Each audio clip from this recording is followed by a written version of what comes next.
What is up? We're back with some more pro wrestling talk. We got an interesting one today, man. Came across a pretty cool thread, man, as I am a nostalgia junkie. I like taking a walk down memory lane, and I'm sure a lot of y'all out there do as well, especially when it comes to pro wrestling. You know, very often some of our favorite wrestlers or biggest names in the business, you know, they're not exactly who they were when they first touched down in the company and debuted, whether it's a different gimmick, different look, different move set. It's interesting to see the way they evolved in the ring and in creative storyline with the character work as well. So on this one, we're going to go down memory lane and go over some of these stars' debuts and comment and let me know if you want to see part 2 to this, you know, to tap into some more of these wrestlers' debuts. So first up, you see we got Seth Rollins, who debuted television-wise. I believe all these are TV debuts, of course, in 2012 on NXT against Gyro. And I got to say, I didn't really remember Gyro. Comment and let me know if you did or not. But it's interesting to see Seth come out. We got good old JR on the mic, which is always good to hear. I really miss Jim Ross in WWE. We know he's still active in the business in AEW.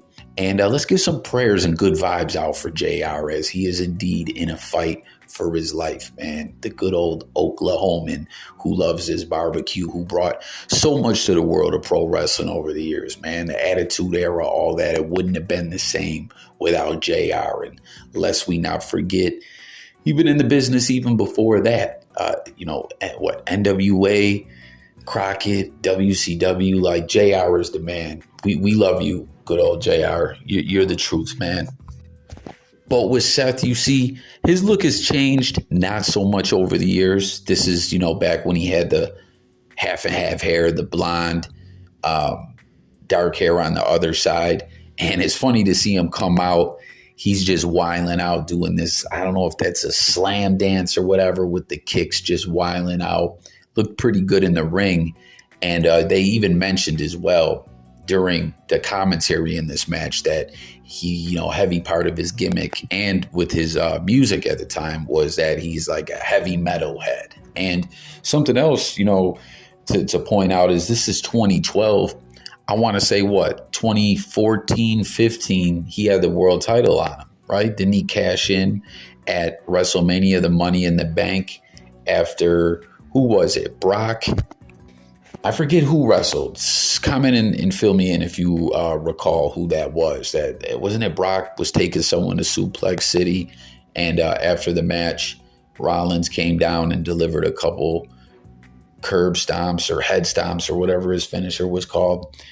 He basically, what we're pointing out is he skyrocketed to the moon very quick, and you can see right from this debut that he had it going on momentum-wise in WWE right away. And man, how great was NXT back in this era as well? Not that it's not great now, but just the nostalgia effect is awesome. So comment about Seth and make sure to subscribe, guys. Hit the like and always whatever we're talking about. If I forget something or you just want to give me your take, whatever, it's all about hearing from you guys. Then we got AJ Styles, man, all the way back in 2002. So it took him a way longer time before he touched down in WWE. And it's interesting to point out here, different from AJ and Seth, is the fact that, like we said, Seth skyrocketed to the title picture pretty quick, just within a couple years. And he was a variation pretty much of his original gimmick and appearance. AJ Styles, still going by the AJ Styles name, but it was almost like this was Jobber AJ, as this was all the way back in 2002 on WWE Jacked, which is like a B or a C show. Comment some of your favorite B and C shows over the years. I personally used to love Shotgun Saturday Night. I hated that they got away from its original incarnation where they were in nightclubs, New York City subway. Like, that was lit, man. It had a dope feel to it, but I guess they couldn't financially keep it going that way. But something I'm always telling people that I think WWE is messing up with intellectual property wise, something that they own that they could bring back, as we see them bring back certain things from WCW and ECW and whatnot, is Saturday night, man. Comment if you'd love to see the Saturday night set with the metal doors opening up, the steam coming out from everywhere, smoke or whatever you want to call it. Like, that was the ish, man. Bring that back. But AJ, I believe, lost here to Hurricane Helms. That just shows you where he was in the pecking order at that time, man. And, you know, obviously AJ would go on to Impact and do a lot of other stuff before he ever touched down in WWE.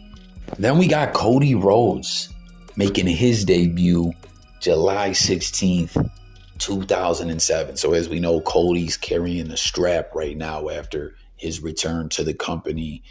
You know, the great storyline that they've had after him coming from AEW, almost looking like he would never be in a WWE ring again.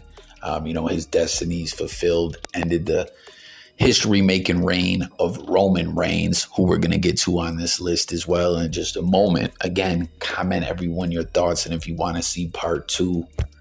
But this was all the way back on Raw, July 16th, 2007, with his late great father, the legendary Dusty Rhodes, at ringside cheering on his son. And he was going up against Randy Orton, who he would later on, pretty soon after this, I believe, join in a stable with Legacy, right? Legacy, I believe, was the stable, man. And this, you know, Cody had an impact right away. You know, he came in with good momentum. You know, he obviously joining Legacy, was a Legacy wrestler from one of the most legendary, you know, his father is a legit great GOAT of pro wrestling. So he, you know, came in with pretty good momentum. Then, as I just was talking about, Roman Reigns, all the way back in 2012, you see him debuting on NXT. And we were talking earlier about JR being on the mic doing commentary. This match had, it sounds to me like Lord Steven Regal or William Regal or whatever you want to call him, man, who's another GOAT of pro wrestling, man. Back during the Monday Night Wars and everything, man, Regal was just such a great wrestler over in WCW. Had that TV title more often than not.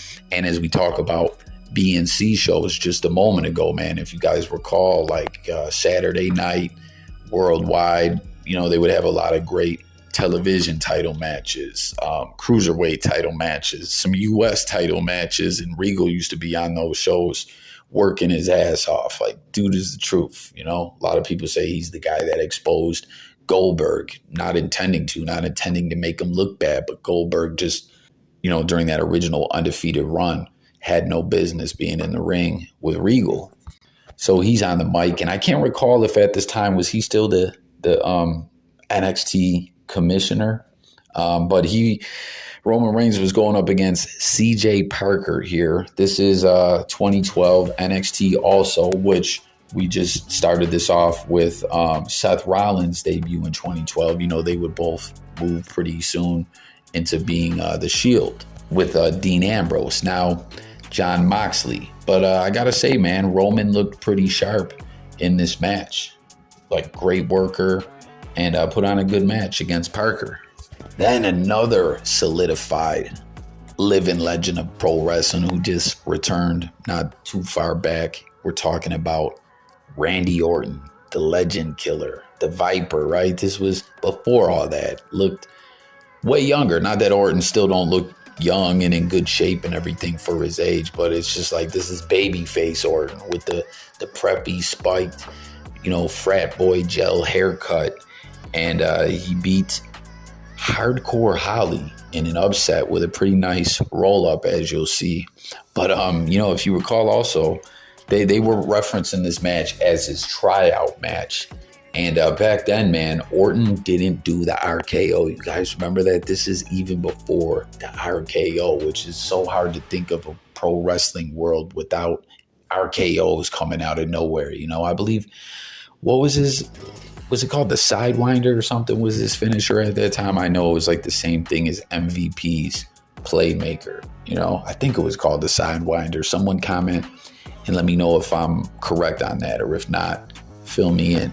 Then Kofi Kingston, January 22nd, 2008, beating David Owen on ECW. So this is interesting. ECW to me and WWE, I always point this out. Some people tell me I'm crazy. Some people agree with me. I thought ECW as a brand in WWE had some legs, had the chance to succeed. Now, with that being said, I'm not saying that it would ever match the original ECW or anything like that, but I thought it could be pretty decent, and I thought it started out pretty decent. It was weird. It was like in the beginning, again, you got to manage your expectations when we're talking about WWE, ECW. You know what I'm saying? Like, again, you can't think that I'm saying in any way it was going to be, you know, a duplicate, or they would catch that magic or the exact feel of the original ECW.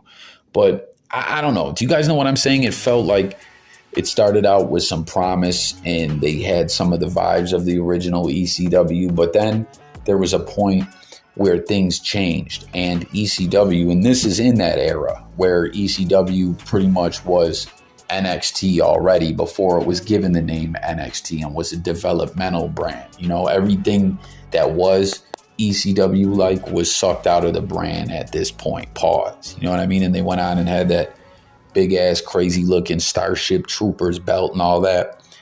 This was beyond that point. And Kofi debuted then with a win over David Owen. And this was when he was doing the Jamaican accent and all that. And I think Yoshitatsu was another guy who debuted around this time. And Sheamus maybe came around in at that time as well. Jack Swagger, you know, who ended up getting the ECW title. But this was ECW on its deathbed in WWE. Now, here we are talking about ECW again when it was in its early stages of being relaunched under the WWE banner. And you see they're in like the ECW arena, or one of the main arenas, where a lot of legendary-ish went down over the years in ECW. And they had, in the early stages, or they did one of the one-night stands there. I think did they do both of them there?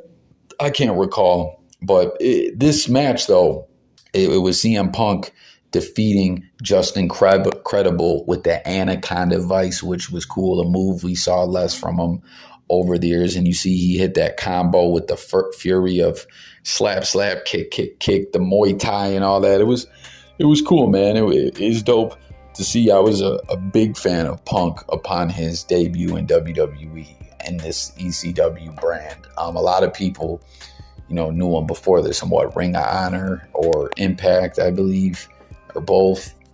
Those matches against Samoa Joe that always get brought up over the years. But this match in the ECW brand, comment if you feel me on this, that this was the early stages where you could feel somewhat of the ECW vibe. They were catching it as much as they ever could as a brand of WWE.